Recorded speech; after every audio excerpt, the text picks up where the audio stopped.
ಎಲ್ಲರಿಗೂ ನಮಸ್ಕಾರ.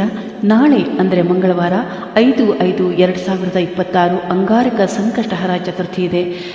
ನಾಳೆ ಬಹಳ ವಿಶೇಷವಾದ ದಿನ. ಈ ಒಂದು ದಿನ ಗಣೇಶನನ್ನು ಭಕ್ತಿಯಿಂದ ಪೂಜಿಸಿದರೆ ಜೀವನದ ಎಲ್ಲ ಸಂಕಷ್ಟಗಳು ದೂರವಾಗುತ್ತೆ ಅಂತ ಹೇಳಲಾಗುತ್ತೆ. ಸಂಕಷ್ಟಹರ ಮಹಾಗಣಪತಿ ಎಲ್ಲರ ಸಮಸ್ಯೆಗಳನ್ನು, ಆ ಸಮಸ್ಯೆಗಳು ಏನೇ ಇರಲಿ, ಎಷ್ಟೇ ಕಷ್ಟದಾಗಿರಲಿ, ಇವತ್ತೊಂದು ದಿನ ಗಣೇಶನನ್ನು ಭಕ್ತಿಯಿಂದ, ಶ್ರದ್ಧಾಭಕ್ತಿಯಿಂದ ಪೂಜೆ ಮಾಡೋದ್ರಿಂದ ಗಣೇಶನ ಅನುಗ್ರಹಕ್ಕೆ ಪಾತ್ರರಾಗ್ತೀವಿ. ಎಲ್ಲ ಸಮಸ್ಯೆಗಳಿಂದ ನಮಗೆ ಮುಕ್ತಿ ದೊರೆಯುತ್ತೆ ಅಂತ ಖಂಡಿತವಾಗಿ ಹೇಳಬಹುದು. ಮತ್ತು ಈ ಒಂದು ಸಂಕಷ್ಟಿ ಮಾಡೋದ್ರಿಂದ ಎಲ್ಲ ಸಂಕಷ್ಟಗಳನ್ನು ಮಾಡಿದ ಒಂದು ಫಲ ಕೂಡ ಸಿಗುತ್ತೆ ನಮಗೆ ಅಂತ ಹೇಳಲಾಗುತ್ತೆ. ಸೊ ಎಷ್ಟೇ ಸಮಸ್ಯೆಗಳಿರಲಿ, ಏನೇ ಸಮಸ್ಯೆಗಳಿರಲಿ, ನಾಳೆ ಒಂದು ದಿನ ಭಕ್ತಿ ಮತ್ತು ಶ್ರದ್ಧೆಯಿಂದ ಪೂಜೆ ಮಾಡಬೇಕಾಗುತ್ತೆ. ನಾಳೆ ಸಂಕಷ್ಟಹರ ಚತುರ್ಥಿಯನ್ನು ಆಚರಿಸಬೇಕಾಗುತ್ತೆ. ಈ ದಿನ ನಾವು ಬೆಳಗ್ಗೆ ಬೇಗ ಎದ್ದು, ಅಂದರೆ ನಾಳೆ ಬೇಗ ಎದ್ದು ಗಣೇಶನ ಮೂರ್ತಿ ಅಥವಾ ಗಣೇಶನ ಫೋಟೋ ಇದ್ದರೆ ಅದಕ್ಕೆ ಹೂವುಗಳನ್ನು, ಕೆಂಪು ಹೂಗಳನ್ನು, ಅದರಲ್ಲೂ ಕೆಂಪು ಹೂಗಳನ್ನು ಅರ್ಪಿಸೋದ್ರಿಂದ ಗಣೇಶ ತುಂಬ ಸಂತೋಷಗೊಳ್ತಾನೆ ಅಂತ ಹೇಳಲಾಗುತ್ತೆ, ಖುಷಿಯಾಗ್ತಾನೆ ಅಂತ ಹೇಳಲಾಗುತ್ತೆ. ಹಾಗೆ ಗಣೇಶನಿಗೆ ಪ್ರಿಯವಾದದ್ದು ಅಂದರೆ ದೂರ್ವೆ, ಗರಿಕೆ, 21 ಗರಿಕೆಯನ್ನು ಅರ್ಪಿಸಿ, ಭಕ್ತಿಯಿಂದ 21 ಗರಿಕೆಯನ್ನು ಅರ್ಪಿಸಿ ನೋಡಿ ನೀವು, ಅಷ್ಟು ಗಣೇಶನ ಅನುಗ್ರಹ ದೊರೆತ ಹೋಗುತ್ತೆ. ಎಲ್ಲ ಕೆಲಸ ಕಾರ್ಯಗಳಲ್ಲಿ ವಿಜಯವನ್ನು ಖಂಡಿತವಾಗಿ ಗಣೇಶ ನೀಡ್ತಾನೆ ನಮಗೆ. ಹಾಗೆ ನೈವೇದ್ಯವಾಗಿ ಮೋದಕವನ್ನು ರೆಡಿ ಮಾಡ್ಬೋದು ಅಥವಾ ಪಂಚಕಜ್ಜಾಯವನ್ನು ಕೂಡ ನಾವು ಅರ್ಪಣೆ ಮಾಡ್ಬೋದು. ಗಣೇಶನ ತುಂಬ ಮಂತ್ರಗಳಿವೆ. ನಿಮಗೆ ಯಾವುದು ಮಂತ್ರ ಗೊತ್ತಿದೆಯೋ ಆ ಮಂತ್ರವನ್ನು ಹೇಳ್ಬೋದು. ಶುಕ್ಲಾಂ ಭರಧರಂ ವಿಷ್ಣುಂ ಶಶಿವರ್ಣಂ ಚತುರ್ಭುಜಂ ಪ್ರಸನ್ನ ವದನಂ ಧ್ಯಾಯೇತ್ ಸರ್ವ ವಿಘ್ನೋಪಶಾಂತಯೇ, ಇದನ್ನು ಕೂಡ ಹೇಳ್ಬೋದು.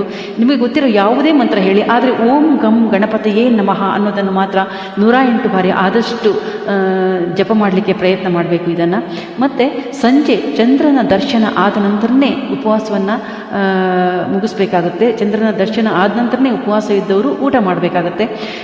ಸೊ ಈ ರೀತಿ ಸರಳವಾಗಿ ನಾವು ಮಾಡಿದರೂ ಕೂಡ ಸಾಕಾಗುತ್ತೆ. ಯಾವುದೇ ದೇವರಾಗಲಿ ಆಡಂಬರದ ಪೂಜೆಯನ್ನು ಸ್ವೀಕಾರ ಮಾಡೋದಿಲ್ಲ ಅಲ್ವಾ. ದೇವರಿಗೆ ಬೇಕಾಗಿರೋದು ನಮ್ಮ ಹೃದಯದ ಭಾವ. ಹೃದಯದ ಭಾವದಿಂದ, ಶ್ರದ್ಧೆಯಿಂದ, ಭಕ್ತಿಯಿಂದ ಪೂಜೆ ಮಾಡಿದರೆ ಸಾಕು, ಗಣೇಶ ಖಂಡಿತವಾಗಿ ನಮಗೆ ಒಲಿದು ಬರ್ತಾನೆ. ಗಣೇಶ ನಮ್ಮೆಲ್ಲರ ಎಲ್ಲ ರೀತಿಯ ವಿಘ್ನಗಳನ್ನು ದೂರ ಮಾಡುವ ದೇವರು. ಒಮ್ಮೆ ಮನಸ್ಸಿನಿಂದ ಅವನನ್ನು ಬೇಡಿಕೊಂಡರೆ ಸಾಕು, ನಮ್ಮ ಕಷ್ಟಗಳನ್ನು ಬೇಗನೆ ಅರ್ಥ ಮಾಡಿಕೊಳ್ತಾನೆ, ಹಾಗೆ ಪರಿಹಾರವನ್ನು ಕೂಡ ನೀಡ್ತಾನೆ ಅನ್ನೋ ನಂಬಿಕೆ ಇದೆ. ಆದರೆ ಈ ದಿನ ಕೆಲವೊಂದು ತಪ್ಪುಗಳನ್ನು ನಾವು ಮಾಡಬಾರ್ದು. ಅದರಿಂದ ಏನಾಗುತ್ತೆ ಅಂದರೆ, ನಾವು ಎಷ್ಟೇ ಒಂದು ಶ್ರದ್ಧಾ ಭಕ್ತಿಯಿಂದ ಪೂಜೆ ಮಾಡಿದರೂ ಕೂಡ ಕೆಲವು ತಪ್ಪುಗಳನ್ನು ಮಾಡೋದರಿಂದ ಆ ಪೂಜಾ ಫಲ ಕಡಿಮೆ ಆಗುತ್ತೆ ಅಂತ ಹೇಳ್ತಾರೆ. ಸೊ ಯಾವುದನ್ನು ಮಾಡಬಾರ್ದು ಅಂತ ಇವಾಗ ನೋಡೋಣ ಬನ್ನಿ. ಸುಳ್ಳು ಮಾತುಗಳನ್ನು ಆಡಬಾರ್ದು, ಜಗಳ, ಕೋಪ ಇವುಗಳಿಂದ ದೂರ ಇರಬೇಕು. ಹಾಗೆ ಮಾಂಸಾಹಾರ ಮತ್ತು ಮದ್ಯಪಾನ ಮಾಡಬಾರ್ದು. ಮದ್ಯಪಾನ ಮಾಡೋರು, ರೂಢಿ ಇದ್ದವರು ನಾಳೆ ಒಂದು ದಿನನಾದರೂ ಅದನ್ನು ತ್ಯಜಿಸಬೇಕಾಗುತ್ತೆ. ಹಾಗೆ ಯಾರನ್ನೂ ಕೂಡ ನೋಯಿಸುವ ಮಾತುಗಳನ್ನು ಆಡಬಾರ್ದು, ಇತರರ ಬಗ್ಗೆ ಕೆಟ್ಟದಾಗಿ ಯೋಚಿಸಬಾರ್ದು. ಇವೆರಡು ನಾವು ಗಣೇಶ ಚತುರ್ಥಿ ದಿನವೇ ಮಾಡಬಾರ್ದು ಅಂತಲ್ಲ, ಇವೆರಡನ್ನು ಯಾವಾಗಲೂ ಕೂಡ ನಾವು ಮಾಡಬಾರ್ದು. ಇತರರನ್ನು ನೋಯಿಸಬಾರ್ದು, ಕೆಟ್ಟದಾಗಿ ಮಾತಾಡಬಾರ್ದು, ಅದು ನಮಗೆ ಉಲ್ಟಾ ಹೊಡೆಯುತ್ತೆ. ಸೊ ಅದನ್ನು ಮಾಡಲಿಕ್ಕೆ ಹೋಗಬಾರ್ದು. ಹಾಗೆ ನಾಳೆಯ ದಿನಕ್ಕೆ ಸಂಬಂಧಿಸಿದ್ದು ಅಂದರೆ, ಚಂದ್ರನನ್ನು ನೋಡುವ ಮೊದಲು ಊಟ ಮಾಡಬಾರ್ದು. ಅಂದರೆ ಉಪವಾಸ ಇದ್ದವರಿಗೆ ಮಾತ್ರ ಇದು ಅನ್ವಯಿಸುತ್ತೆ.